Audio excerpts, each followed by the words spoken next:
It's three guys who combined to play 15 seasons in the National Football League trenches. Well, two guys. And Mackey, who didn't do shit. This is the O-Line Committee.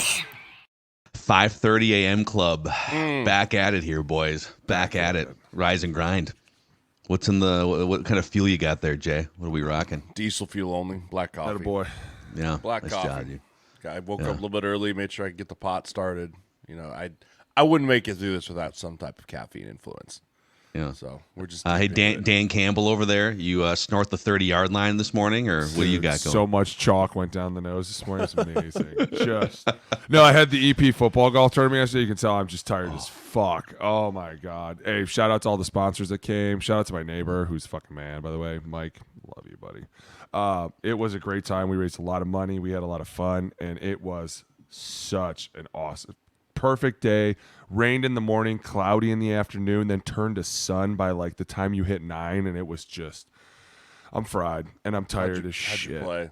Yeah, let's talk about that real quick for the audience. So you organized a golf tournament to raise money for Eden Prairie Youth Football. Well, I didn't. First of all, Dustin Capelli did, Katie Payne did, Christian Foy did, RJ did, Sean Bros did. I mean, dude, these guys. So you just showed up and looked pretty.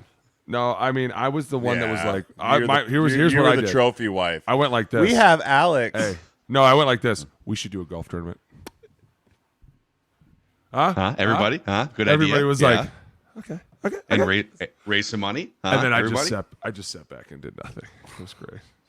What's your way? So do you golf? Like, do you? I do. I love golfing. And normally I do really well, but I did not do well yesterday. But I will say, I swear to God.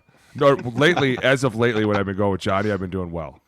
And which is probably great because Johnny doesn't know me as a bad golfer. So now I got to keep it up with him, right? Like he's like, wow, Dad, that was a great shot. I'm like, shit, that was a great shot. Wow.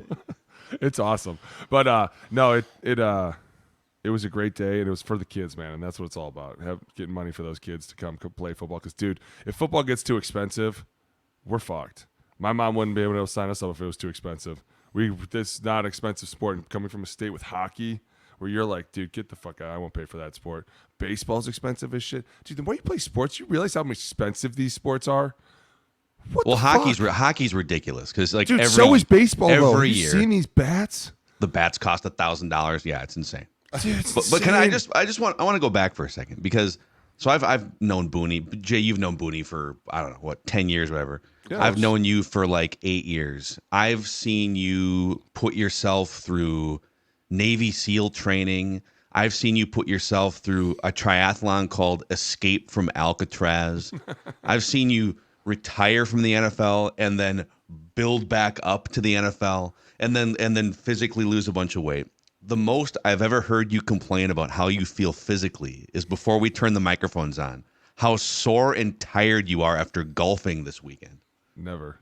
I know, dude. It's the sun, dude. You can't tell me that sun up here is not just beating on us lately. Like in the weekend, I had humidity, it's brutal out 4 there. baseball games. I was just sitting there. My wife comes to the game. She goes, "Why are you sitting in the sun?" I go, "I want to roast. I got to get a little bit of a tan." She's like, "You're a moron." I was like, "Nah, I'll be fine." One game in, I was like, "Where's the shade? Where's the shade?" Next time you rip on Victor Hovland or Rory McIlroy for being a pussy, I want you to remember this moment, okay? Time out. Those guys are definitely pussies, okay? Are you serious? No. Are you fucking serious right now? Sauce Gardner just came out and said he picked up golf this offseason. He said that he admits it. Golf is harder than football. It's addicting. Golf is harder than football. Yeah, it's definitely harder than football. I suck. It's humiliating. You're out there for like 5 hours. You're hunting for this golf ball. You know what the worst part about it was? I'll tell you the best part about this the whole day. I went out with a great group of guys. We had a lot of fun. We hit this one ball into this lady's yard, right? And so I see the ball as we're rolling up, and it's one of the guys that's with us. It's right under this tree. And it's like right there on next to the cart path, but there are these white stakes. And I thought white stakes would be like out of bounds, but then again, I remember red would be out of bounds. So I see these white stakes. So this lady's walking up the cart path, and I go to get this ball out of the thing, and she goes, "Excuse me, sir." I go, "Yes, ma'am." She goes, "You're not allowed in these yards." I go, "I'm literally standing at the stake." And I was like, "Okay." She's like, "Any ball in these yards becomes the yards." And I was like, "Oh." I disagree with that. Right? So the guys I'm with. Okay. The guys I'm with are fucking they're funny dudes, right? One of them's the president, one of them's the operations of football. I'm the VP, and then it was the former president. So they're all looking at me, and they're like, "Is she fucking for real?" And I was like, "I'm so sorry, ma'am." And she's holding a ball, and I go, "Well, can I have that ball?" And she goes, she looks at it, she goes, "No, you can't have this fucking ball." And she turns and like walks away, and everybody was like, "Dude, she's seriously not going to give you the." I was like, "I don't." It's all good. Why do you live on a golf course? Let me fucking ask you that right now. Like, that upset me. I was like, you live on this golf course, and you're going to bitch because some dude wants to grab his ball right underneath your tree. Why do you live on the course? Do you have that problem? Was it the lady's house? Was it probably? I don't give a fuck. Why do you live on the golf course? If I lived on a golf course and somebody had a golf ball in my backyard, I wouldn't be like, "Hey, asshole, it's my backyard." I'd be like, "Hey, you suck." I'd put like one of those invisible electric fences up. So if they did reach across, they get a little bit of a shock. No, how about the guy that plays? Have you ever seen the guy that like lays there next to the ball? The golfer walks up. He wobbles around.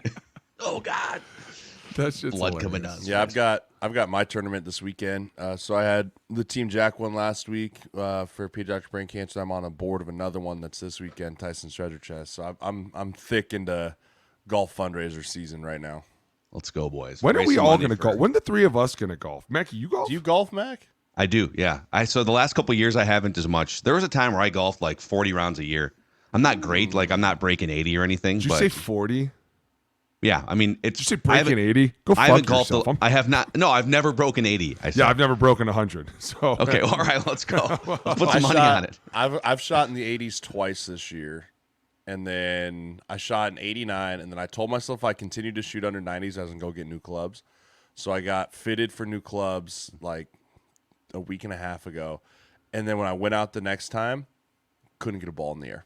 Yeah, like my swing just completely dissipated into nothing. And I'm like, what the hell is going on? It's humiliating. Dude, I was like, I was playing the best golf of my life. And now I can't get an iron more than 10 feet off the ground, or I'm just shank hippopotamuses straight off the hosel. Like, I'm like, I hate everything. I hate everything. This is so stupid. I don't want to play this game anymore. And then it's like, your new clubs are on the way. I was like, fuck. Yeah. I've been doing these things. Dude, snap them over your knee out of the box. So upset. We're like Man. heading right into like club championship season and all that stuff. So. Well, We'll do an O-line committee golf outing at some point. We'll make it happen soon. Yes. So this I think this is the last podcast before training camps are in action. So boys, no, they've already started. Yes, the Ravens already reported. Kansas City reports today. Well, Ravens because they're in the Hall of Fame game. So Kansas City, as of today, Tuesday, July 16th. The NFL football season is officially underway. Let's go. Let's officially go, boys. Back. We are officially back for the NFL football season. We will have, at some point here in the next few weeks, we're going to have preseason film to break down on the O-line committee too, which is always. It might be ugly. I'm not going to lie to you. Some of that preseason film, games it gets ugly, fucking ugly. And there's times where you're out there and you're like, boys, we're going to get cussed out so bad for this. This don't even look like football. They're going to motherfuck us so bad. And they're like, yeah, I know. Fuck. It's terrible. But I can't wait, dude. I'm so excited. My favorite's when they get mad at us because we didn't game plan. And they're like, well, why didn't you do that? It's like, because we didn't game plan. We just said, go run plays. It's like, what do you mean? And they're like, that looks like shit, boys. We shouldn't have been in that. It's like, oh, obviously, we just ran a weak side zone into a 7-man box. Like, what? But it's like, the coach's fault. You guys need to execute. Doesn't matter. Coaches coach, players play. Okay. Drop a game plan, guy. They used to say that all the time. It's the execution of this play. Any play should score, and you be like, okay, there's 4 to that side. The rule is always 3 or out. There's clearly 4, maybe 5 coming down. It was so funny. The other day we were talking to the rookies because everybody left last week, and there's only a couple of guys here left. And all the vets were talking to the rookies and like, hey, listen, they're gonna do this to everybody. They're like, they're gonna bring you in. You're gonna work really, really hard, and you're gonna totally forget that you have a game the next fucking day because all you're doing is camp. Like, and they're gonna come to you and go, hey, I know we haven't looked at this team, but you better fucking win tomorrow. And you better put out a good effort. And you're going to get in the middle of this game, and you're not going to know a fucking thing about anybody. They're like, dude, they're just going to make you guess. And all the rookies were like, seriously? You guys don't prep for these games? They're like, fuck no, dude. No. They're going to give you a sheet the night before the game and go, here are our live plays. They got one guy over there that's going to fuck somebody up. You better watch out for him. After that, you're on your own. Dude, that's literally how they do it. And it's crazy because I remember like one of my first years having Harbaugh in Houston, and they had J.J. Watt and like Mario Williams, and we were all looking like, we're not going to game plan. They're like, fuck these guys. No, I don't give a shit about this fucking game, right? Yeah. Then the game comes, and they're looking at you like, you better not fucking lose this game either. You better not embarrass us because we've been working really hard. And you're like, well, we don't know anything about these guys. We ended up like losing, and it was the ugliest film I've ever had to fucking go through. And I mean, when I say that, like, I remember Giro giving it to every single player in the room. I was like, we didn't even watch it. We didn't even do anything. Yeah, it's funny because for some of those guys, like their lives and careers are on the line. Yes. It's with what happens in those preseason games. Right? That's the part. It's like the starters, you can kind of watch a little bit of film and be like, okay, there's Mario, like, right. But I remember we played Seattle in Minnesota like every year when I was there. I always felt like we went to Seattle, and their defense is always a little different, right? They play that little bit of the 4-eye on the backside, or they reduce, or they push the linebackers over. So there was always little rules that came with that defense. But when you wouldn't install, I can remember when I think it was 2016. I went out there with the twos group to start the second half, and I was playing guard, and I had a rookie, Aviante Collins, next to me. And I remember Tony grabbing me on our way out, and he goes, Sirles, you make sure he doesn't get that quarterback killed. I was like, what the fuck? Why is that my problem? Like, I'm trying to make the team. Yeah. Like, and he's like, because he was so concerned that he was going out there. Like, he did not want to put him out there. He didn't think he was ready, but the coach was like, we need to see him. And he's like, you got to make sure he knows what he's doing. It's like, Tony, I'll try. I'll do my best here, bud, but I can't promise you anything. I got to make sure I get a paycheck in the NFL. I was playing guard, and like, dude, his eyes were like, I was like, that is Frank Clark. That is a legit NFL player. Like, button your shit up. We got to go. And I remember the first, like, I think it was the first pass, he got bull rushed, and he gave up a sack. I couldn't, like, get to him in time to help, and he was like, oh, I see what's going on now. I was like, get it together. We have to go, right? Like, because it was just one of those things where if you weren't prepared for it, it was just such a different thing than the 4-3 defense that we had been working through with the Vikes. So easy, same by thing. The way.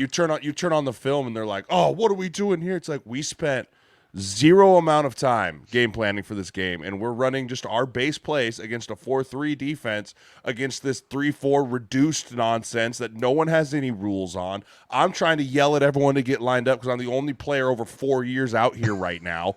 Like, dude, it was just such that game was so fun. Because then after that, he was like, Sirles, go to center, get everyone lined up. I was like, okay, I'll just go to center. I actually caught a pass that game. What? Did you? Yeah, we ran a duo with an RPO tag to it, and they threw the ball.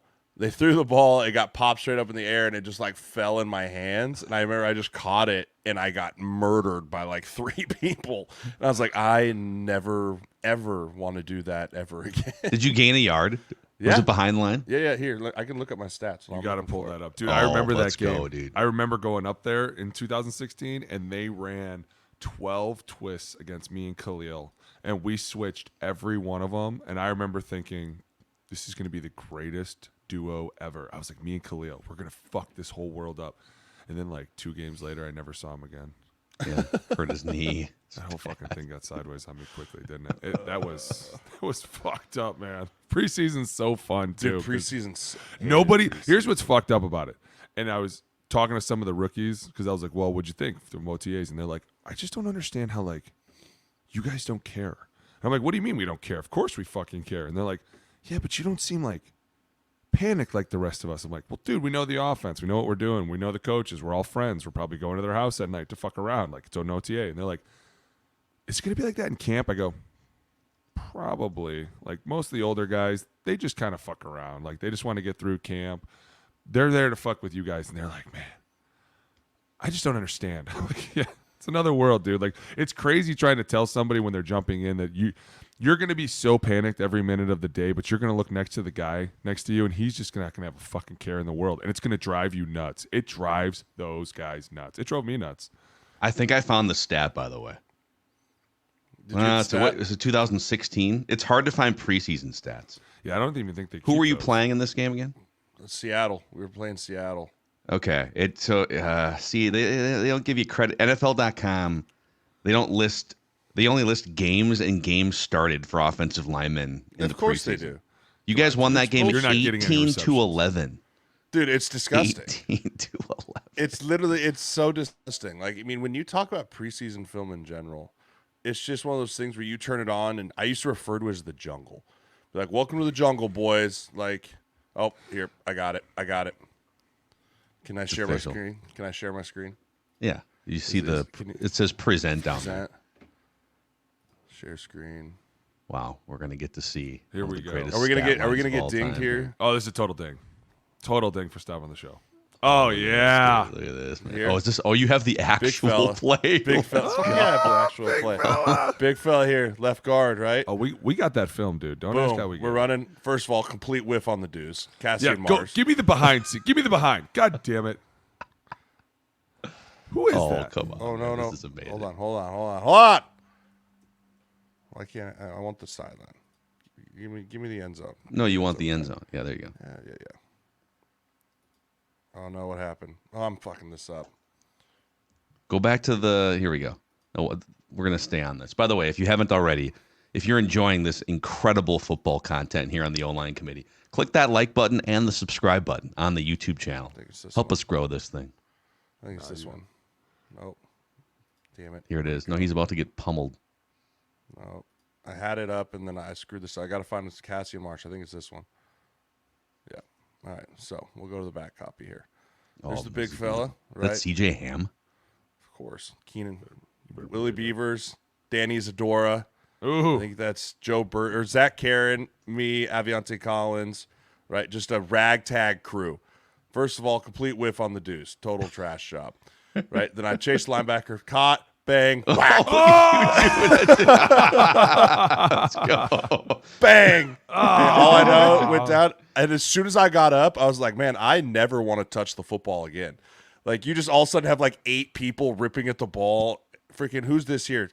This guy comes in and just hits me in the head, my own teammate. Bang. Right? I was like, this is terrible. Why are we doing this? Dude, Yeah. that is So I do have a that is reception. amazing. I have a man. reception to my name. Let's go, Jay. Just saying. Congratulations, man. Ding. Greatest moment. Thank you. Greatest moment in O-line committee history. It was terrible. But I was like, I never want to catch the football ever again. Never. But again. you saw it, like you kind of saw it happening. You put your little Oh, my you awareness saw that. started running forward. my awareness on Madden had to go up after that. Like, that's a heads up. That's an awareness play. Dude, the best is as much as you're going in, 42 was like seeing you about to catch it and was like, I'm going Dude, low he's like, on I'm big gonna fella. crush this kid. I'm But then you see him going hit me, low. and he just like stops, right? Because that's when I was like 320 pounds. Oh god. So we're gonna get into a couple of is this a hot take? I'm gonna throw at you guys. We've got some mics and then some dumb football questions. We're plotting for the actual football season. So we're trying to work on schedules, and we need Boone to reply to an email at some point here. But great. our goal is to pump out 2 episodes a week plus film reviews during the actual season. Yes. So Growth- Boone, if you could reply to that growth email mode. and let us You know hit me up schedule-wise. the day of a golf outing, and we're like, "Hey, No, he let me didn't. know what." He hit us up last week. Oh, the weekend. No, I don't. Jay, tell him. After Friday at noon, This dude no kills emails get read. Boone was the only kills busy me. person in the world this week. This dude's like, hey, listen, I am so busy all the time. It's like all of us are busy. We all have things going on. And he's No. like, got to be professional, but refuses to respond to an email. First of all, I hate emails because you can never check the vibe of somebody. And then they Would like, you rather start- me send emails to your via text message to your phone? Yes, text messages come Just, right I just to me. cut and paste the same Just email that I just sent. start sending him voice memos. Hi, Alex. How are you? So you can I'll listen communicate to it. however you receive communication the best. I am not good at Holy. emails at all. No. Draw it in a picture book. Be like, 2 Pretty much. episodes on Mondays, and then next page, 1 episode. Plus, by the way, you went and started talking about fall. I don't even have my fall schedule, so I can't give you an answer. I don't know what it's That's going the on here. point. We schedule something, No, and then you put your schedule I don't know the family around schedule. our job. I don't know what's going on. So you guys are like, "Can you be here at this time?" You know how it is. I don't know. I have 4 kids. None of us have other issues. I have But, 3 like- children. I have 1 child less than you.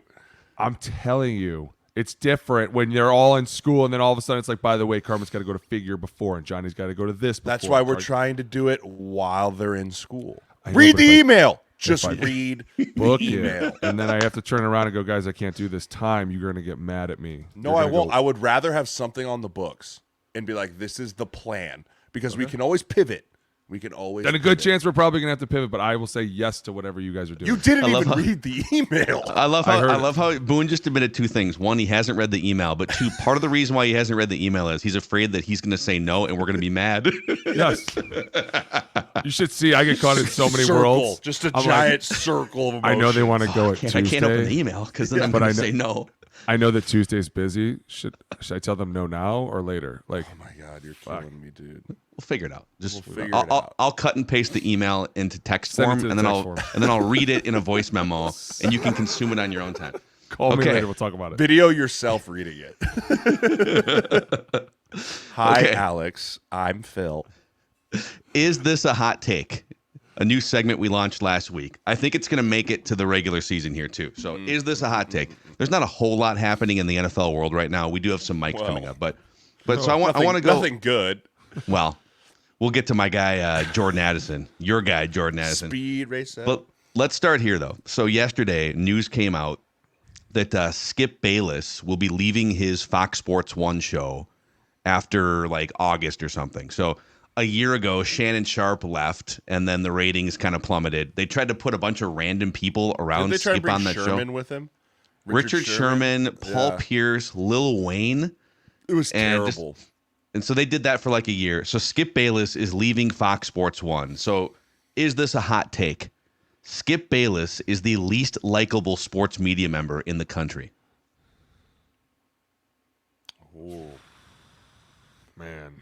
I don't know if he's the least likable. He's probably the most polarizing, right? I think there's probably some diehard Skip guys out there. Now, I don't know if I've ever met any. I don't know. I haven't. I don't know if I've ever met any, but there might be. But I do think he plays his job well. He knows who he is. He knows what his role is, and he feeds heavily into it, right? I don't think he believes half the shit he says. No. Right? Like, I really don't. Like, there's a few things that have come out of his mouth where you're like, there's no way you actually believe what you just said. Like, but he understands, hey, I'm here for the clicks, I'm here for the likes, and I'm here for the engagement farming, baby. Let's go. Right? And that's what's made him his popularity and his money is people look at him like the train wreck. Like, I can't look away from this idiot. I have to see him finish this song, like finish this thought through. And it's worked. And then when he had Shannon with him, he used to just skip. Right? Like, it was great. And then once you took away the yin to his yang, it was just a little too much like, there's no one keeping you in line here, and you've gone completely off the rails. Right? Like, I used to love the clips from Skip and Shannon. Like, I thought that, like, them going back and forth, like, there was some gold content there. It got super personal at one point, like a year and a half. Yeah, and like right before Shannon left, right? Because was it the George Floyd stuff, or there was something that like something came in, and I can't remember what it was, but it was definitely really. I mean, and there was a time when like Shannon would cry on that show, like I gave everything. So I mean, I thought the authenticity of that show was great. Ever since Shannon left, it's felt more just like a dog and pony show of just trying to figure out a way to make it work. But he may be going to ESPN. I heard Skip. Yeah. I wonder if they would. So Stephen A. also is in contract negotiations, and there's some thoughts that he might get like $20 or $25 million a year. That he will be making more than most of the NBA and NFL players that he savages every single week, which would be interesting. That's insane. Clicks and will likes, they put baby. those guys back together? Makes the world go around. I think Jay's right, though. I think that for Skip to have done what he did, you had to act your way through some of that. Because there were times where we'd be at football and you'd be like, the fuck did he just say? Like, there's no way. But I'll tell you right, everybody needs a villain. Like in the media, you need that villainous person to come out at people because then all of a sudden, who looks great? Shannon Sharp. I used to love watching Shannon on there, put him in his place. You'd be like, get him, shit. Get his ass. Get that motherfucker. He don't know. Like, it was so fun to watch. And you guys are right. The minute Shannon left, everybody was like, oh, God, I can't control him. But honestly, Jay, I think we've talked about this. Like, he's needed because there's times where he says things, and you're right, it sparks this huge debate. And you're like, he may be an asshole, and he may not believe what he's saying, but he knows what he's doing. And he's getting people to either hate him or like him. And that's what you have to do in the media. There's a lot of people that work on the hate. And they love the fact that people are like, can you believe this guy said it? It's like, you're still talking about him, though. You're still saying things about him. Whether you like him or not, you're throwing his name out there. And now it's just gaining more traction. And more people are talking about him. And then the next time you say something, people are like, what'd he say? What'd he say? Like, that's how it works. We get it. And there's times, and I think it's hard sometimes when you're playing it's hard when you hear people say things about you and then you run into them. Even though you know they may not mean it, you're still like, fuck this guy, dude. Like, I remember one time I ran into an agent that was recruiting me early and then dropped off. And I remember, like, he came up to say hi to me, and I gave him the cold shoulder. And then I remember thinking later, like, man, that was the wrong thing to do. Like, I shouldn't have done that. And it's kind of the same thing with Skip. Like, when you see those guys, you want to be a real dick, but the best thing to do is just be like, whatever, right? Like, hey, they say, hey, you're just like, oh, hey, what's up? Like, they're just there for the clickbait. Do players spend, like, meaningful time, like, locker room, closed door practice, talking to each other about what some media jackal said on TV or in a newspaper column? It's usually more like making fun of them. You're like, hey, just made the Bayless show, bud? It's like, oh, God. Like, half the time they haven't, and they're like, oh, let me pull the clip up. You get on YouTube on the projector, right? It's mostly usually about just making fun of the other person when it happens. Yeah. We don't take any of that stuff too serious, unless it's a serious allegation or anything like that. But most of the time, it just kind of turns into fun and prodding and poking. I don't know any serious allegations, but I will say there's been times we've been in the lunchroom and someone's been talked about that was probably sitting next to you or like a table away from you, and you were like, oh, shit. Oh, boy. This is going to get ugly. Yeah. And then whether they say that it's right or wrong, like, dude, that's what's so hard sometimes is you realize that, like, when you're sitting there eating lunch and you just got cussed out, and then all of a sudden someone on TV is like, can you believe these Vikings? God, they suck. They're all lying. They're just not doing anything. And you're like, fucker. Like, you're just, coach is looking at you. He's like, you hear him?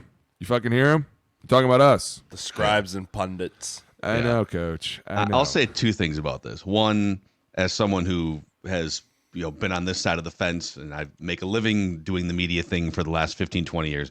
So Skip's never been my personal like cup of tea. I don't like seek out his content. But I will say I find it funny when people on this side of the fence who are climbing the ladder and trying to do this and get to the next rung, clown guys who make $6, $7, $8, $9 million a year doing that for a living, right? Like there's something, just if you don't like Skip, that's fine, but he's clearly found something that works really well. For sure. Absolutely. The other thing to what you guys are saying, one of my favorite, because I used to cover baseball as a writer. That was like one of my first jobs in media. And those players would always say they appreciate if you're going to write something critical that you would show up and show your face. And even though they're not going to do anything or punch you, they just want to see you, that you're man enough to walk in and face the music, right? Yeah. Give you power over me. Then they can like bitch to each other about you in the same room, sure. I guess, behind your back, right? So, okay, here's another one for you guys. I'm laying in bed last night, and I'm scrolling through Twitter, and I see that a tornado touched down at O'Hare Airport in Chicago. Now, I haven't seen, like, if there's been a bunch of damage, so maybe I should have opened up Chicago news outlets this morning, but, like, I saw people, like, live tweeting a tornado on the ground at O'Hare Airport last night. So is this a hot take? Tornadoes are the scariest natural disasters. And that Twister movie's coming out. The Twister sequel this weekend, too. Looks amazing. Tornadoes are the scariest natural disasters. Is that a hot take? No. I think they are, because they're super unpredictable, right? Everyone always talks about hurricanes, but it's like, oh, hurricane, open a newspaper, leave, right? Like, it's coming. We see it coming from a very long ways away. Get in your car and drive away. Dude, the night, I'd say this, living in kind of an area where tornado sirens go off quite often, the middle of the night tornado siren is terrifying, right? It's terrifying because you can't see. It's usually raining hard as shit outside, right? And you hear the siren and you're upstairs and you're like, do we take the kids in the basement? Like, or do we just be like, oh, it's fine. It's just a siren. But, ever since we had that huge tornado here just in May, right? Like, there's a little bit more heightened sense of like, dude, I've saw the damage that like in real time of what a tornado can just rip through a neighborhood. And just, houses are just gone, right? Like, it just wipes them off the face of the earth. There's no rhyme or reason as to why. It just kind of happens. Like, I think they're most terrifying by far. I'm going to say that might be a hot take because the wildfires in California those are, you don't really think that that's a thing. And then all of a sudden when you hear about the wildfires and then you see how fast it spreads and you're like, it's wild. They're like, yeah, you can't contain it. You're like, what do you mean you can't contain it? Throw some water on it. It's like, how? It's a fucking 100,000 square foot fire, bud. What are we going to do? And you're like, wow. Acres is the proper term. Sorry. It's like, you're talking And then to Canada. Square Remember when it footage of happened in forest. Canada? And then all of a sudden down here got affected? Actually, Dude, I'm those wildfires are... I think earthquakes might be worse. You know, I might You don't get a warning on earthquakes. Yeah, either, because that's the thing. There's no warnings on earthquake, and there's no escaping, right? Tornado, go in the basement. You probably be okay, right? Have a little bit of shelter. But regardless of where you're at, earthquake hits, there's no escaping it. There's the also, ground like- is literally Have you ever been shaking. in one? When you were in I was in Diego? one in San Fran before Were a you? preseason game. It was a very tiny one. It was before a preseason game. I woke up because I thought my roommate was screwing with me, kicking my bed at like 6 a.m. And Yeah. all of a sudden I like woke up. I was like, "What are we doing?" And all of a sudden the whole room was like, "Rrr, rrr," and then it was over. And I was like, "That was not. I didn't like that. Didn't like that in the slightest." I was very like an high eerie up, feeling. very Yes. high up in a hotel room, and I was Yes. like, I did not enjoy that feeling whatsoever. Yeah, Booney, you were in the Bay. We had for one. it. Yeah, we were in Frisco. We had one during practice, or not during practice, but we were in meetings, and all of a sudden, it was exactly like Jay said. You could just be very eerie feeling, and then the table started shaking, and everybody was like, "There's no fucking way this happened." And then the coaches were like, the door opened up, and it was coaches like, "Everyone, chill out. It's an earthquake," and we were like, "Oh my god, what do we do?" Like, holy shit! Like, you just feel really like helpless in the moment because Yeah. you're like, if this wall falls or this ceiling falls on me, we're fucked. Yeah. And it sucks. I will. Very you know what? exposed. You feel It's very probably exposed. the earthquake. You're right, because you're just standing there like, I am a simple human and the world is shaking and there's nothing I can do about this. I am hopefully not going to die right now. Like, I remember everyone was just looking at each other like, this is fucking weird. We're the biggest people we know and we're scared. Like, what are we doing? Yeah. I also, like, I feel like I've got family out in Santa Rosa, like, Bay Area, and it's the anticipation of the next big one. Early 1900s and then 1989, right, during the World Series. And World that, Series. like, once every few decades, it's going to be more than just, oh, your chandelier shook. Yeah. So just thinking about that all the time would be. But you could say the same thing in Nebraska that, there's at some point there's going to be an F5 that rips through Yeah, I mean, your- it's been 20 years since we had one, and we had an F4 that ripped through in May. And I mean, I think it's ridiculous that they just calculate tornadoes based off damage, right? Like, it should be based off size. Because, I mean, obviously, if a tornado hits in O'Hare versus the doldrums of Nebraska, like, it's going to be different because it's based off damage. But, yeah, I mean, when those things get going, I mean, it's literally an unstoppable force, right? It's like tornadoes, tsunamis, like those type of things that are just like spur of the moment, like, oh boy, here we go. Those are the ones that are terrifying. dude. Mother Yeah, Nature is tsunamis. God, some of these. Dude, like the videos like of the old school tsunamis where like the people are like watching as the water's going out, but they didn't really understand what was happening. Yeah. And they're like, oh, look, the ocean's so far back. And you're like, oh, well, that person's dead. Right? Like, you're like, if they're filming right there, like they didn't make it up 40 feet before the wave hit. Like, watching the wave, I hate the ocean as it is. Like, watching the wave come in from a tsunami, I don't know if there would be something more terrifying than that. Just like sitting there like, well, hope this doesn't wash us all away. So when you say you hate the ocean, you're not even Terrified. like a stick your Terrified. toes in the I'll go in the knee water deep. kind of. Knee deep is as far as I will go in the ocean. Really? We don't know what's out there. I love the ocean. Did you not see the shark I feel the attack at same. San Padre like Yeah, 2 I've weeks been ago? seeing 'em. I've been Dude's seeing 'em. calf gone. Yeah, I saw it. I'll willingly go step in that. No thanks. No. Yeah, I'm with you. I mean, I love the ocean, but I feel like the older I get, the more I calculate risk reward, and I don't know. My I wife's think, like from just putting my California, right? feet in So the she- water is good enough. My wife's from California. She's like, oh, the ocean is restorative, right? And she's out there diving in the waves. I'm just sitting on the beach with a beer, like, have at it. Like, I have zero desire to walk my ass into there. All right. You see the fin. What are you doing? You jumping in? No, it's her fault. She figured it out. What am I going to do? Dude, everyone's sort of always like, you're going to fight a shark. What, Sacrifice in its yourself. natural habitat, dude. Yeah, let That's me go in it's there a where home this game for the shark, This thing man. can swim at unlimited speeds, and I'm going to be sitting there like blubber trying to keep my said head it's above a water. home game. It's a home game for the love shark. Jay's And I'm idea. walking You are in there. definitely the visiting team, dude. Yeah, for sure. Dude. Bring that shark to the cornfields. See what happens. Yeah, come on out here, boys. Stick a corn stalk. Get out right of the through that saltwater, ass. pussy. Let's get to some mics here. I want to throw out the first mic because his do. name came up earlier. All right, who's the mic every week where we identify the people and the things around the football world that are on our minds here. Jordan Addison, Minnesota Vikings wide receiver. So Come on down. a year ago, as a rookie, before training camp, he gets cited for driving 140 miles an hour, and then he blamed it on a dog His dog. emergency. Yeah. Not sure we ever had the follow-up to if the dog made it or not. Some people figured that he was actually driving the opposite direction from where his house reportedly was. I don't know, whatever. And then a year later, this last week, a week after, by the way, one of his teammates, Kyrie Jackson, is tragically killed in a car accident. Jordan Addison falls asleep on the freeway in his Rolls Royce, suspected driving under the influence. We don't have like details on if it was alcohol or something else. But here's what I don't understand, okay? And you guys are former football players. Maybe you can help clarify it. $14 million contract, $7 million signing bonus, and you can't pay $120 for an Uber Black or call the NFL's I Need a Ride hotline and figure out a way to get home safe or get to the airport safely. I don't know, like this, especially a week after this happens in your organization. I don't get it. Jordan Addison, what are we doing here, guy? Yeah, I agree with you, but I will say this, and Boone, you probably, when there's people that are so stubborn that they like, I can drive, when they get to a certain point, and I've had a few of these people in my life, right? When they get to a certain point, there's no telling them that they can't get behind the wheel.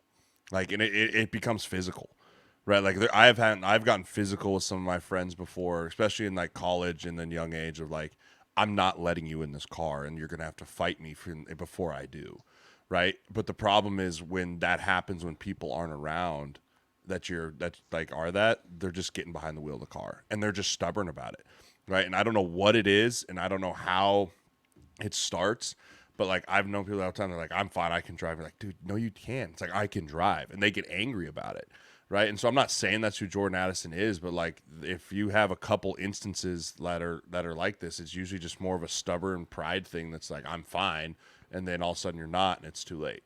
And unfortunately, fortunately here, no one got hurt, right? He didn't crash the car.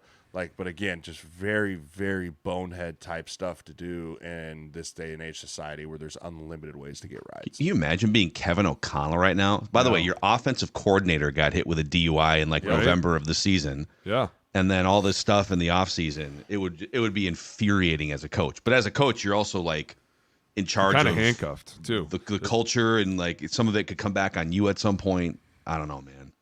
Booney, what are your thoughts? You know my thoughts. It doesn't make any sense. I mean, especially what just happened a week ago. I mean, when I heard this, I was like, what do you think KOC's saying? Mm-hmm. What do you think he's going up to the Wilfs and saying? Because they're the ones that are looking at all this like, Jesus Christ, what's the problem here? What's going on, guys? Right? Like you said, we got a coach in November. We got a player now. Like, dude, you guys, we can't be doing this kind of stuff. And I think we're all baffled. I think everyone's looking at this like, dude, I can't believe we're dealing with another DUI. Like in 2024. Like, it's insane. And you fall asleep in the highway? Yeah. I'm really lost over here. I think everything's getting way out of control. Well, for me is like, how do you fall asleep on the interstate? I think that's fucking stupid. Like pulled over, right? Yeah. Because then you like pull over and fall asleep. Like usually when you hear about someone falling asleep on the interstate, it's like, oh, they fell asleep in like while they were going 80 and like slammed into someone. But it literally sounds like he just like pulled over and was like, nap time.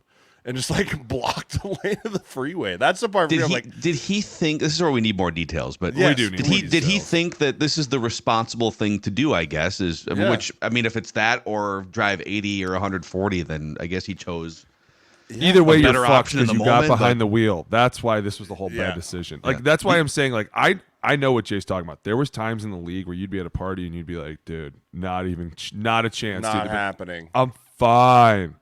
You don't know me. I'm fine. He'd be like, dude, I'm the only sober one in the room. Shut the fuck up. You're not driving home. Like, dude, I'm fine. And you're like, God, what? Why are we doing this? Give me the keys. Why the fuck are we even doing this?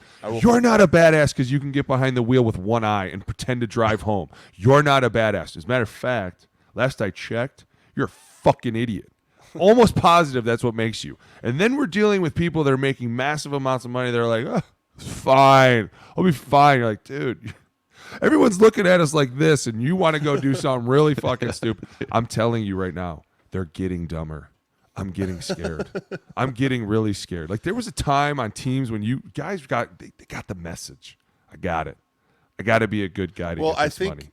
I think they don't think that anymore. I think a lot of it comes from, I've always said this, money brings out who you really are. It's true. Right? Like big amounts of money always really bring out who you truly are. And you never really saw that from people until they got into the NFL, right? When real money actually came. Well, now you're fast forwarding this 3-4 years with the NIL and the money that you can make in college now. And that little bit of that untouchable, I'm rich, I have millions, like, is creeping into 19, 20-year-old men when we're at very formative times in our lives, right? And we already think we're at the pinnacle of our sport. Like, we already think we're untouchable, right? Like, but then you start putting hundreds of thousands of dollars in our pocket, and it just feeds into that. I can do anything. Money is freedom. Like, I can buy my way. Like, there's just that little bit of that into it. And so that's why I think you're starting to see more younger guys get in trouble a little bit more, because it used to be you had to make it in the league before you made money, right? Now you're in college making a big time money, and there's a little bit more of that I can't be touched mentality. With Addison, I'll never forget because the Vikings put out these like YouTube videos behind the scenes of the draft, go back to the 2022 draft when he was a first rounder. And they showed a conversation with him, and it was either Kevin O'Connell or Kwesi Adofo-Mensah, the general manager. And they're, hey, welcome to the team. You're going to be a Minnesota Viking. This is the phone call welcoming you to the NFL. And there's so many things you could say. I mean, Jay, you're an agent, right? Thank you so much for the opportunity, whatever.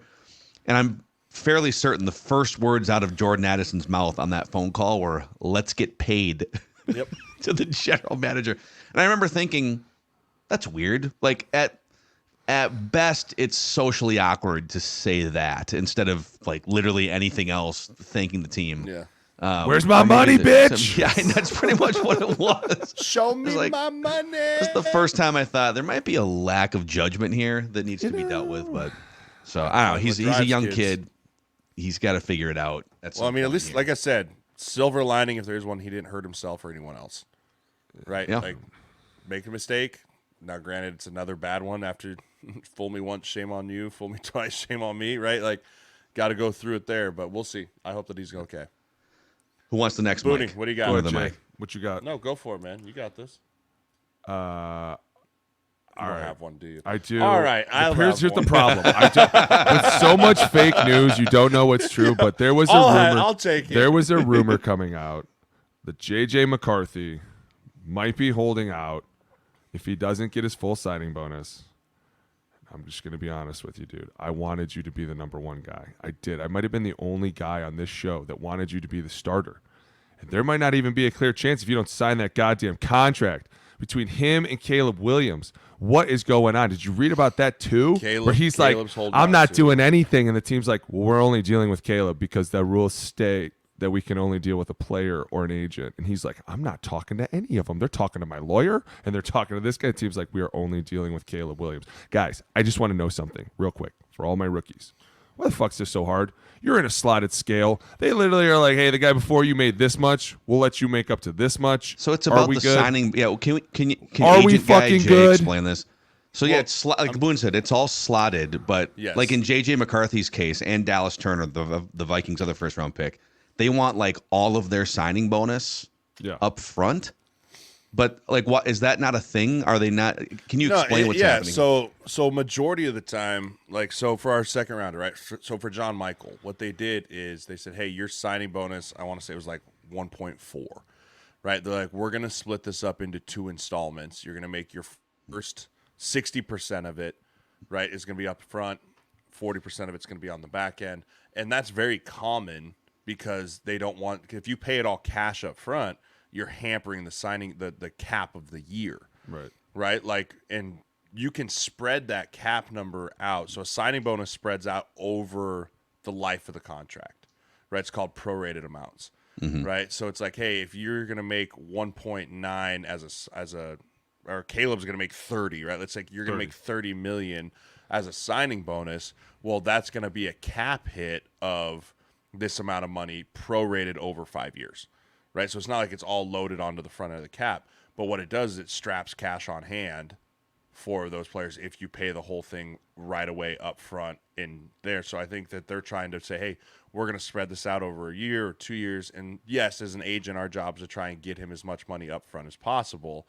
right? Like, and you try and say, hey, instead of, because I remember some teams like, hey, we want to pay him the following like May, and you're like, well, let's make it February, right? Like, you're just trying to make sure you want to get the money in your player's pocket as fast as possible. But I think that a lot of it is it's just trying to, the team salary cap guy is trying to manage cash on hand, right? Because there's other needs, there's other things that are going to go on. And so, I think of that, and then the offset language is also another one that they always want to. Like, was kind of, that was the one Joey Bosa sat out multiple games over, right? So that's another one that they try and sit on there. But offset's an interesting thing. You should tell them about the offset language. That's a fun one. Well, dude, that's really getting in the weeds. I know, but it's kind of fun if you break it down. Wasn't that the Russell Wilson had offset language, right? I'm trying to think of who started it. I was a little bit of Well, that's what. So offset, the way that offset language works is, okay, hang with me here. Player X is going to make a contract of $10 million this year, right? And it's guaranteed through the team. If you have offset language, that's saying like, hey, you're going to get paid $10 million somehow, but it might not be by us. Right? Hey, we cut you and you still have $10 million guaranteed, but you go sign with the Steelers. They pay you. They find a way to get you up to $10 million. They're paying it, not us. So it's still good. You still got you guaranteed. People try and get offset language off so they can quote unquote double dip, right? Which you can only do one time. Yes. Right? Like, there's a very specific clause in the CBA that's like, you can do this one time and one time only before it's an issue, right? So that's a big issue with the offset, is you're trying to say like, no, you're guaranteeing me. Team A is guaranteeing player X like $10 million. If player X goes to Team B, you're still Team A on the hook for that 10, while I also go double dip from Team B on whatever my salary is there. Right, so that's one that they fight a little bit. They cleared that up a little bit more in this newest CBA. It was a little more murky in the old CBA. But, as far as trying to hold out as a rookie anymore, there's really only 2 rounds right now, the second and the fourth round, where there's some wiggle room with the contract negotiations with a little bit more of what's called the P5 guarantee in year 3. So paragraph 5 is the salary contract in our contracts. It's whenever you hear like, oh, what's his P5? Like, well, what's his base amount, right? And so you're trying to get in the first round, like all of year 3 is basically guaranteed in their P5, right? It's guaranteed in the contract. Well, there was this disparity of like, well, from the last pick in the first round to the first pick in the second round, how do we go from fully guaranteed to 0 guaranteed, right? In that third year. So now the agents and the PA have banded together to try and push that agenda forward, but it's hard because you have to get everyone in those rounds to buy in, right? You have to be like, hey, are we willing to sit out and fight this? But so many times players are like, I don't care. I want my money. Sign this contract. Yeah. And then all of a sudden one folds and then we all fold, right? Because it has to start at the top of the round, right? The guy that got drafted in the top 10 of the second round has to be willing to hold out and fight for that right, because they're not going to give it to the 20th pick in the second round if the top 10 guys in the second round didn't get it. Same thing for the fourth round, very similar thing. So those are some of the stuff that we fight on in those rookie contracts. But other than that, everything's slotted. Yeah. Everything is slotted. Everything is governed by this giant book right here known as the CBA, right? Like, there's only so much that you can do. Jay, what's your favorite page of the CBA? My favorite quote is Article 6. Let's see what's your favorite verse? My favorite Stand verse. united. What's your favorite proverb in the CBA, Jay? Let's go in the here. mission statement. We'll go with page 397, Appendix U, of the 2022 scheduled on-field fines. Physical contact with an official, first offense, $35,000. Yeah, second offense, $70,000 hairs. Oh, so wait, so I can get physical with Sean Hockley twice and only pay $100,000. This is just the fine list. This is the fine list, not the suspension list. So this is fined on top of suspended plus no pay. So really, you're getting like triple hammered here. That's fair. So yeah, no, I mean, I got this thing all. We should have up. Jay do weekly readings. Look at weekly those tabs, readings dude. from the CBA. Oh, dude, I'm super down for that. That would be hilarious. Dude, I studied my ass off on that thing for the agent exam for months. months trying to figure that book out, dude. Because it's not just about like, because it's open book. So I don't even know, the agent exam is open book, right? Like when you take it, and it's $2,500 non-refundable deposit, right? And so they're just like, pay me my money, right? The PA, and you can only take it once a year, right? You register in February, you get to take it. What in the percentage summer. do you have to get correct? They don't tell you. It's a sliding scale yearly, and they don't tell you how many you miss. They just give you an email saying pass or fail, right? But So it depends on it's like a bell curve. I think so, yes. Like it's unclear. You don't know. They just send you an email, pass or fail. When I took it, it was like a 38% pass rate. Right? It's not an easy pass rate. And because what they do is they send you all your materials, right? Your CBA, your agent regs, the substance of abuse regs, the everything you need as an NFL agent. They send you everything, and they're like, all right, yeah, it's an open book exam, 3-hour exam. You'll be fine. We're going to do a seminar beforehand. So all these lawyers and like all these like young, hungry marketing cats, like they all just think like, oh, it's open book. I'll be fine. I'll be able to just get in there, go. And then there's this seminar 2 days beforehand where they go through about everything that's going to be in there. And I was laughing so hard because the chat box on the side, they have like a chat box for all the people that are in there. And they're like, hold on, can you go over that again? What's accredited season? What's an accrued season? Wait, what do you mean the 25% increase rule? And I was like, oh, y'all are so toast, dude. And at the end of it, they're like, who wants to study tonight? I'm like, you guys are idiots. Like, because it's open book, but it's not just about like, it's about how do you find it, how do you apply it, and how do you go from there. Like, I mean, I knew the second I finished the test, I passed, right? Like I was that confident in what we did. But yeah, I mean, they don't tell you until September. You take it in like June, and then you get an email in September saying you registered or not. It's pretty wild. Yeah, it's but then not like easy. think about that compared to other, if you like a bar exam for being a lawyer or whatever. But Yeah. you passing the agent exam is step one. But the biggest thing is go find football players that will trust you and that might make a lot of money at some point and fund your business. You have to. I mean, you're spending $10,000 just to get into the space, right? And then you have your PA dues every year. You have your malpractice insurance every year. Like there's some serious overhead that goes into this. And then yeah, like you said, I honestly don't know like how, if you don't have any experience being an NFL agent or being an NFL player, how you just go start recruiting kids. You just DM like, guys. I have a hard enough time being like, I played 6 years in this league, dude. Like I know what's going on. I have a hard enough time doing that compared to like, I couldn't imagine like, yeah, I wanted to be an agent, used to be a lawyer, but now I'm just going to go speak to NFL teams for you. Like, oh, okay. Thanks for the phone call, bud. Call you later. Like, yeah, it's nuts. Dude. Any other final mics from you guys before we get to dumb football questions? I got a mic. I think the NFL and America is in a lot of trouble hosting the World Cup. Did you guys see what those soccer fans did to Hard Rock Stadium? Yes. Holy, yeah. The elevators they were climbing through the got fence. destroyed. Dude, they were. Yeah. You would thought it was like a mob, and like they had to delay the start of the game because there were so many fights. People were just breaking into the VIP. Like I don't think we're ready to handle that kind of soccer fandom, right? That's a different level of like, we'll kill you if you're another rival team. Like we'll fight right here on site. Like, and we're not built for that. Like we don't have the infrastructure to separate like they do over there in the Europe world, where they just like, you guys are just, here's the hard line, don't cross the hard line. Like they trashed that stadium, dude. Oh yeah, trashed that stadium. And that stadium's hosted Super Bowls. Yes. They've hosted WrestleMania. They've hosted the biggest events in the world, and these people came in and just wrecked everything. Escalators were like broken, elevators were broken, gates were tore down, seats were ripped up. Like I was embarrassed. I was like, man, this is embarrassing. Like, and honestly, how pissed do you think Miami is? They're like, dude, training camp starts in a week.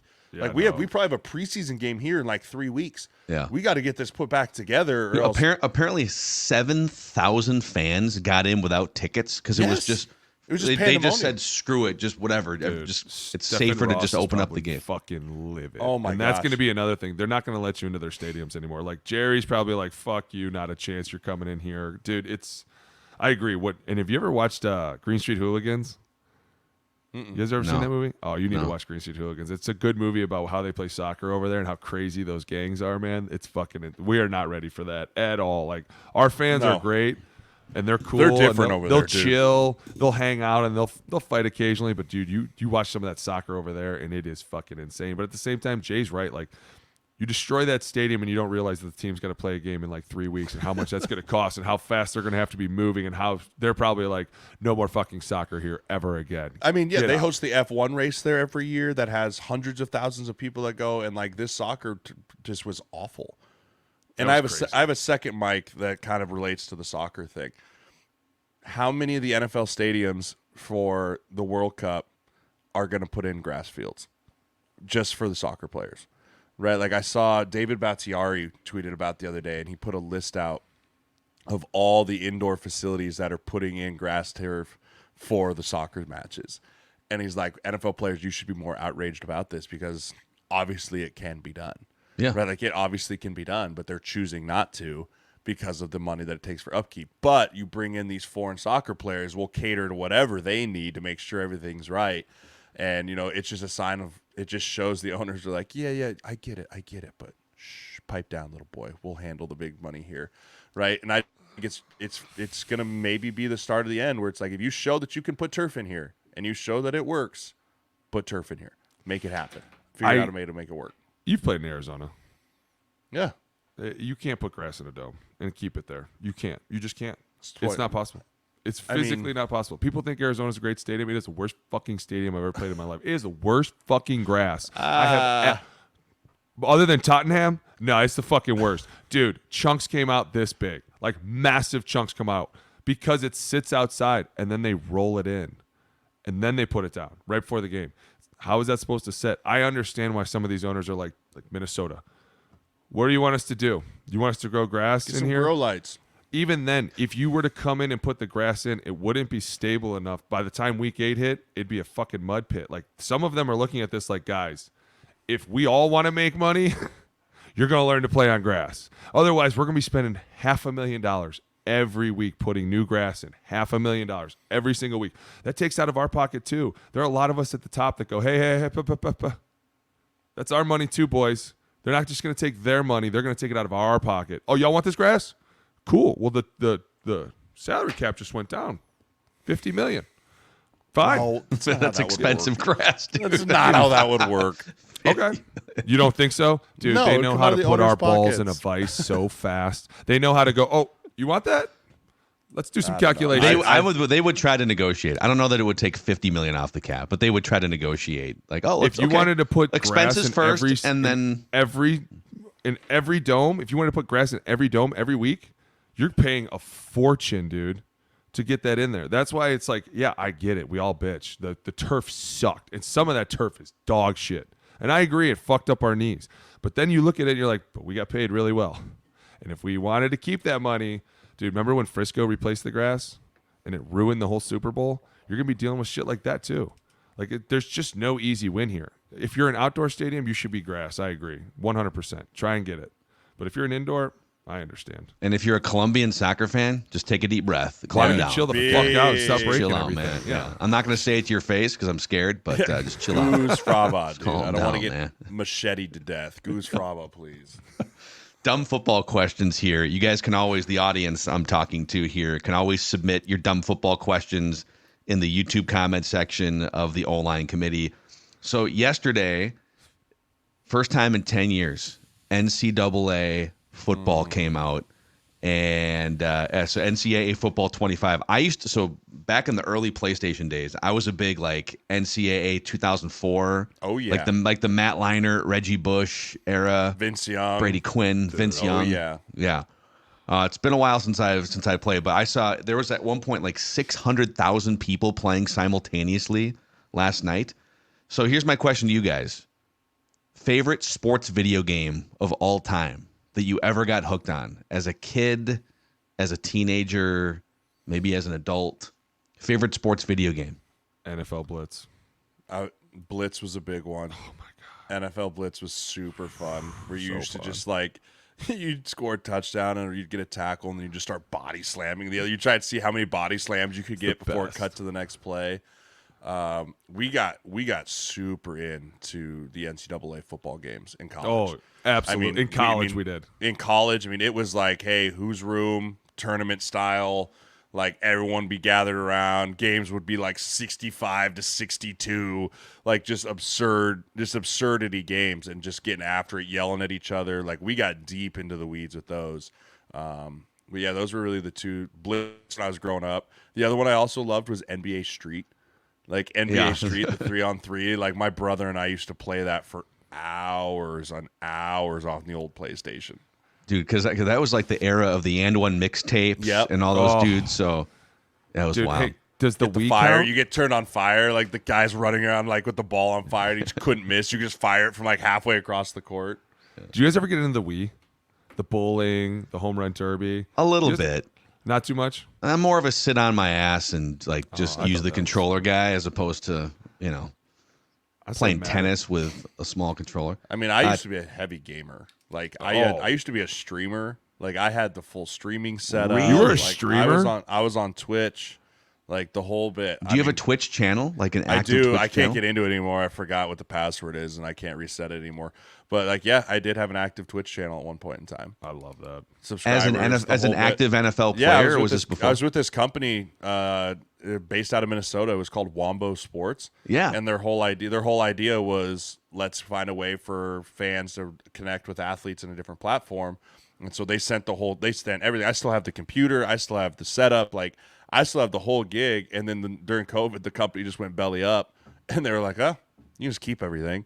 And so I was like, okay. And so like I streamed Call of Duty, Fortnite, like all that stuff. I was deep into it for a few years before. We should I had ask the audience if Jay could carve out like one block every week to stream something on the O-Line Committee YouTube channel, would you consume it? My wife would kill me.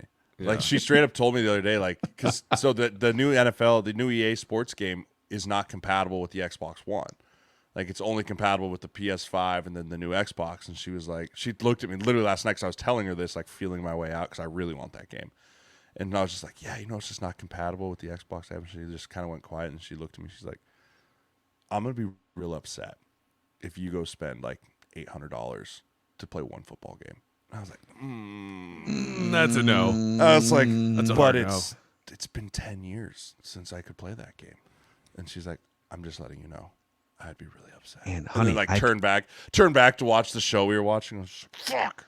But honey, I could rebuild Nebraska's program Yes, into a I can national do this power. for us. I I don't can think do you this. understand. Nebraska's at the perfect point to build the dynasty back to where it needs to be. Do this. Isn't that the most fun part about that game? You go pick some dude. shitty school. But now go they pick have like Toledo. they and have turn like them- the transfer portal that's now involved in it. They went all out. it's They went so all good. out. They It's had insane. they have hours upon hours of Kirk Herbstreit, yeah. and Chris Fowler like doing the play calling, and oh my dude, I want it so bad. I need it so bad, but I can't justify buying a brand new game console for it because I just don't play games anymore. I just don't have time. I remember one time, I think it was the 04 or 05 edition. I was like, what school would it be fun to just build up? I took Air Force. Nice. And made him into a multi-year national power. Yes. You're just getting your ass kicked in the first few seasons, and then you find like the quarterback with the highest speed or whatever. Yeah. It's fun, man. Like I have a hard time. I sort of ditched video games. Tecmo Super Bowl for Nintendo was the first ever sports game I got hooked on, like early 90s. I sort of ditched video games in the early 2000s to play online poker for like 6 years because my logic was, if I'm going to spend 6 or 7 hours playing a game, I want to make money playing the game. Fuck yeah. And in the early 2000s, you could make a lot of money online playing poker. So I haven't played video games in a long time, but this game, man, it looks amazing. I don't know, man. Might be fun to jump back in. Hey, sports. It's in the game. God, that's just so the amount of fun. times in high school it would just be like you show up to your buddy's place like a 6-pack of Code Red Mountain Dew, right? Like you've got Funyuns and Sun Chips and Onions. like you're just ready to just sit there all night and just play that game. I mean, I think I had my first dip ever playing that game, right? Like a buddy threw it to me, and you're like, "Yeah, I'm so cool," and then you're like, "Oh God, I'm spitting, I'm gonna throw up." I don't feel good. Don't let him see me. Don't let him see me, right? Like, I have some vivid memories of playing that game in like my buddies' basements in high school. It's just so much fun. Yeah. Norton Brandon chimes in here with a dumb football question. What was the college recruiting process like for you guys? Did you have to push your tape to colleges? Did they come after you? Did your family have any say in where you went? Did you wind up wanting to go somewhere else and then you wound up at Nebraska or Ohio State. What was it like for you? Boone, yours was pretty easy, so you go ahead and start here. Yeah, my college recruiting was very easy. I was committed as like a freshman in high school to Ohio State. I remember the first team that came to talk to me was Oklahoma. And I remember I was sitting in math class as like a freshman, and they were like, Boone, coaches want to see you. And I was like, oh my God, I'm in trouble. And then I walked in, and the Oklahoma coach was there, and he was like, hey, son, what's going on? Nice to meet you. And I was like, who the fuck are you? And he's like, oh, I'm from Oklahoma. Just want to sit down and have a talk real quick about talk about a little bit of football. I was like, okay. And he's like, we want to offer you a full scholarship. And I remember my coaches were like, oh shit, it's happening. And I was like, a full scholarship for what? And they were like, for school. And I was like, to go where? I was so like, what do you to do? You what? mean you want me to come play for you? And they were like, yeah, hell yeah, son. I was like, what? I remember thinking so many times, like, Coach, what's he talking about? I don't know what's going on here. Like, I was so fucking young. I couldn't even drive a car. But it was fun because after that, dude, the fucking mail went out the ass. And then, like, it was fun because you could tell the difference between a mail and an offer letter because they would come in these big FedExes. And so, like, the first year, it was like 100 letters a day. And then my sophomore year, it was just big FedEx boxes every day coming in. And my mom was like, hey, you got another one from Notre Dame. I was like, shut up. And I remember my friends were like, dude, you got to go to Notre Dame. And there was actually a fight kind of at my school because everyone was like, where are you going to go? And I was like, dude, I'm going to state. There's no question. Like, playing for Ohio, baby. I'll fuck everybody else. Looking back, I wish I would have went to some other places. I would have checked out some places. I was a very big homebody. I was very close to my mom and my grandma, my brother, my sister. So, like, I didn't want to leave anybody. I didn't want to go away like that. I was not going to branch out. So when Ohio State offered me, I remember I was down at their camp and in my sophomore year, and we were walking around, and it was like 500 kids at this camp, right? And the minute I check in, they're like, hey, Coach Tress wants to see you. And I was like, I swear to God, I just got here. I haven't even done anything wrong. You can obviously tell that my brother and I were bad kids. And I was like, I have not done anything wrong. And they were like, no, Coach Tress wants to see you. So I go into his office. I'm a sophomore. I go into this all wood office, and I am blown the fuck away with how nice this thing is. I mean, like, it's fucking dope. Was he wearing one of his little sweater vests? Well, let me tell you how scary this got. He walks in. My mom's not at this camp. I went down with my friends and the coaches. My mom walks in behind him, and I'm like, what the fuck is going on? I swear to God, I just got here this morning. I didn't do anything wrong. My coach dropped me off. I've been with him the whole day. He sits us down. He's like, Booney, listen, man. I'm going to offer you a full scholarship. Want to know what you want to think. And the minute he asked me, I was like, dude, I'm fucking here. I'm here no matter what. And this was like back before people committed, decommitted, committed, decommitted. Like once you committed, you were like, I'm in. And I remember on the spot, I was like, I'm in. I'm all in. I love you. I love this program. My grandfather was a huge fan of O State. Dude, I'll tell you what, looking back, I wouldn't have wanted to go anywhere else. Like just because of the man that Tressel was and the accountability that he put on you, and for him to be like, I expect more from you and I expect you to be a leader and like all these things. Now, I'm not saying I did all that in college. But I think about it. If I would have had a Mike Gundy coach, imagine how much trouble we would have been in. Dead. Yeah. Imagine how much I would have pulled him down that fucking rabbit hole with me. What? Like you said I could. You're coming with me. Let's say for whatever reason, Ohio State didn't exist or wasn't an option. What was your second choice? You know, I think it probably would have been Notre Dame. I wanted to go check out USC. Pete Carroll offered me. And then the other score that was really hard on me, and this is one that I kind of, my only real regret in life, Florida was huge on me. And I would have played with the Pounceys. I would have played with Tebow. I would have played with all those guys. Yeah, and I remember Tebow would have been friends. Well, back then he would have hated me, but dude, I think me and the Pounceys would have hit it off. I think we'd have been besties, dude. Like I remember that coach called me every day, and this, don't tell anybody this story. Calls me. I'm not gonna tell you which coach called me, but he calls me one day and he goes, Booney, what are you doing? I go, man, I'm sitting up here freezing my ass off. He goes, man, it's like 80 degrees down here. It's like middle of December. He's like, you know what I'm doing? I go, what are you doing? He goes, I'm looking out my window staring at some chicks in some bikinis, dude. I go, God damn it. He goes, you want to come play football for us? I go, I sure do. It's like, they just knew how to recruit, dude. But looking back, I wish I would have at least went down there for an official visit and had some fun. But dude, by the way, the officials, when you go on an official visit, they're like, hey, let me see your phone. And you're like, why? And they're like, because there can't be any recordings of anything that's about to happen. No documentation. There can be zero. And so then when I went to college, they were like, hey, Boone, remember that official visit thing? We think you'd be great at that. And I was like, really? They were like, yeah, so I run into guys every now and then. One of the guys that I hosted was Kyle Long. And that's how Kyle and I became kind of friends in the beginning, and that's when I first met Howie. And so I was talking to Kyle one time at the gym because we used to train together, and he was telling everybody, yeah, I took my official, and Boone sponsored me. And he's like, funny story, though. Took all the money that we were supposed to use and went out by himself and left us at the hotel. And I was like, I do remember that night. They told me to pick you up, and I got too drunk and forgot and just went out without you. God. But it was, I mean, I'll tell you what, dude, it was fun. And looking back, it was a lot of fun. College was a great time. You need to go through it.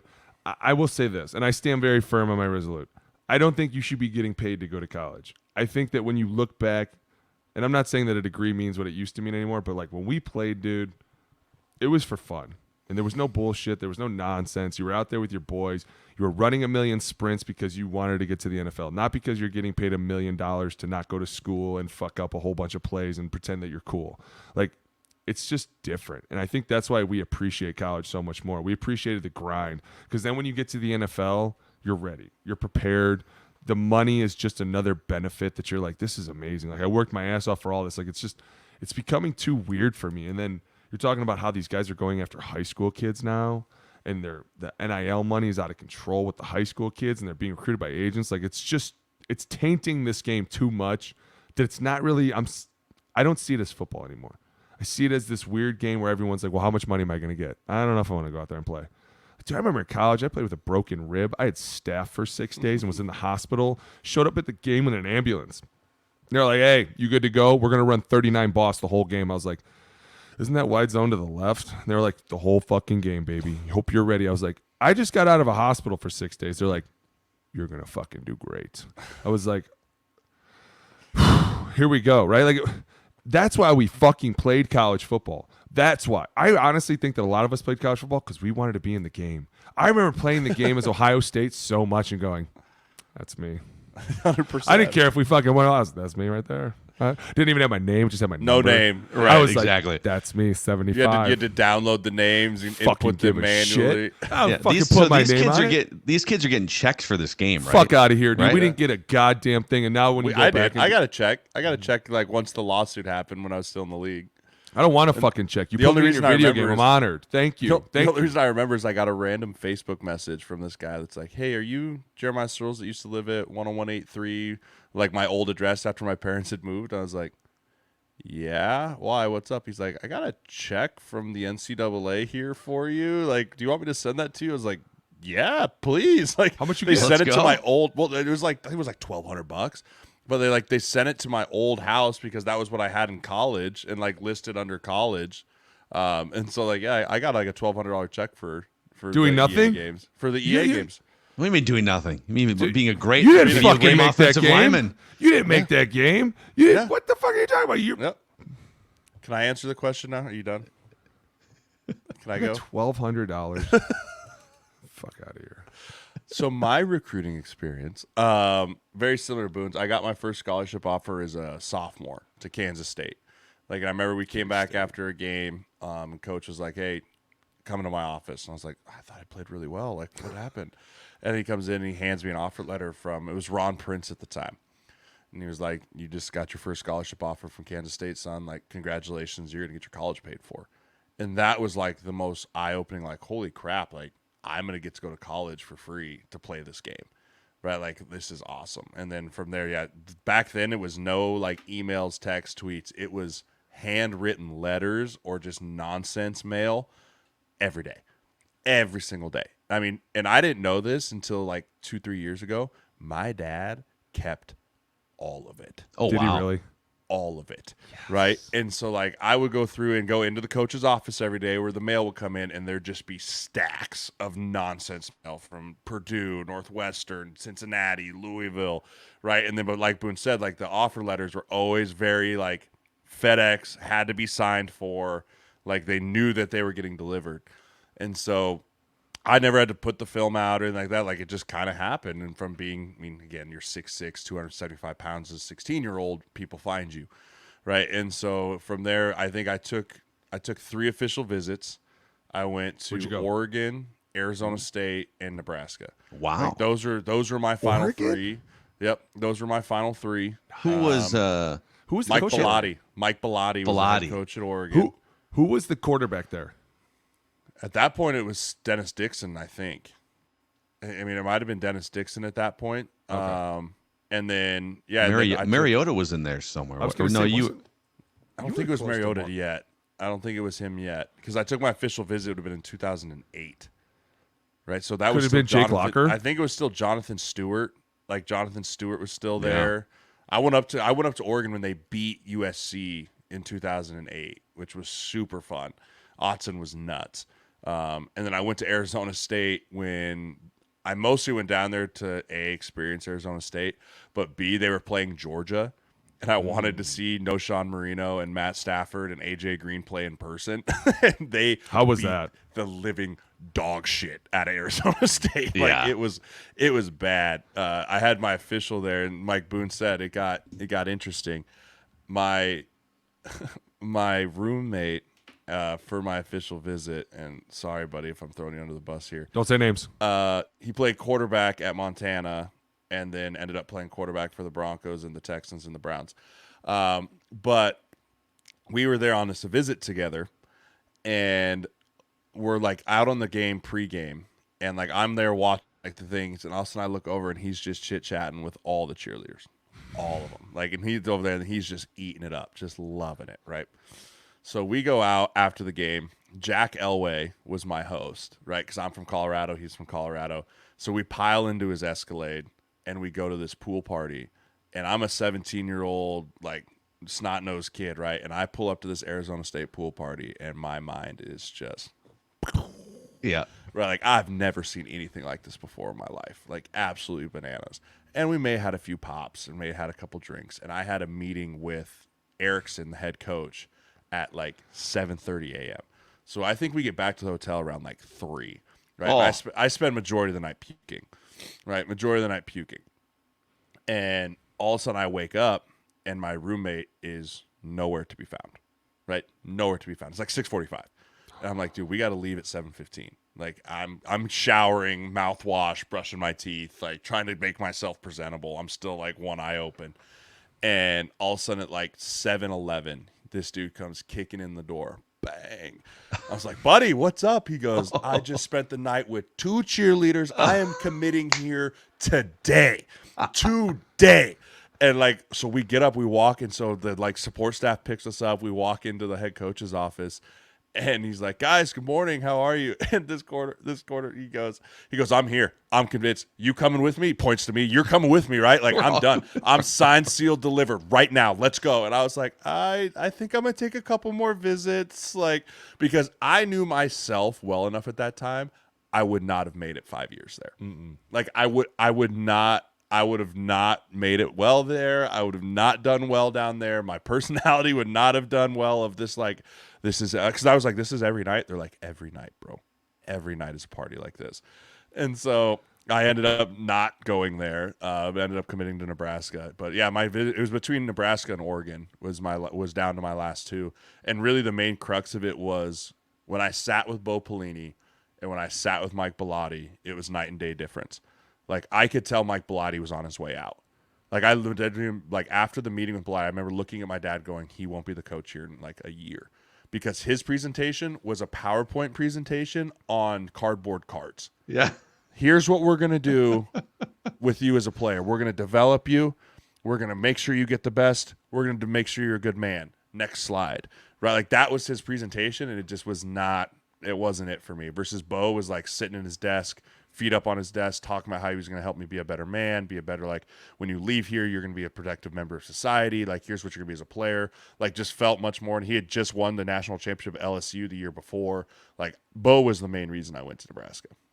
Dude. You want to take a stab at this quarterback, Mackie? I see you over there. I'm wondering too. I Did see you say you over there. Montana? I'm on here, dude. Did you say Montana? I will not name names. I will not name Well, names. you said, did he, can I ask, did he go to Arizona State? Did he Committed wind up? that he day. commit? Yep. And then he decommitted, clearly. Nope, he did not decommit. He committed that day. Oh, something happened. But yeah, so that was my recruiting story. Yep. I think he's married now, has a family, has a kid. Don't say fucking names, dude. Hey, don't listen, do that. Audience, you can look it up. Google machine works Yeah, for you everyone. can Google it up. I think there may. Okay, is it possible? No, I'll ask. Don't. I think I know who it is. I think I know who it is. I'm not Good chance his wife doesn't know, so don't say But it. it Don't say it. was incredible. The best part was I saw him my rookie year. We ran into each other, and I was like, "Hey, buddy." He's like, "Hey." I was like, "You made it." He goes, "I made it." Like, we hadn't seen each other or spoken since our official visit, and then here we are, both in the league. Like, you did it. Like, hey, you did it. It's like we made it. Yeah, we survived. Yeah. Wow, that amazing, man. Dude, ASU's another world too. I totally. Dude, it's Could not. I would not have. I wouldn't have made it. Dude, I No wouldn't chance. have made it. Dude, No I'm pulling chance. up to the game and like again, 17-year-olds, and there's these girls and wearing nothing but long, like too big of t-shirts with like cuts down the side that they had tied, and that was it.